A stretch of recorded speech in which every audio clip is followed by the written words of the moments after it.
Direct statement Oo, 3-day notice. ang ating former president na darating siya, tingin namin propaganda lang yung lumalabas ngayon sa internet, no, sa social media, na darating siya. Kasi gusto rin naming dumating siya dahil pinagbantaan nga niya yung mga congressmen na sinasabi niya, sisipain daw niya, wala namang virtual kick.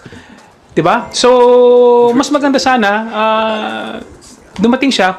Naka-receive tayo ng mga ganong pronouncement that he will be attending. But of course, hindi pa naman po yun official na galing po sa former president that he will be attending on tomorrow's hearing. Unless and until that we have received any copy from him, then most likely. But it's hard to na makapag-ano na po tayo tomorrow because yung pronouncement and the invitation to other resource persons were already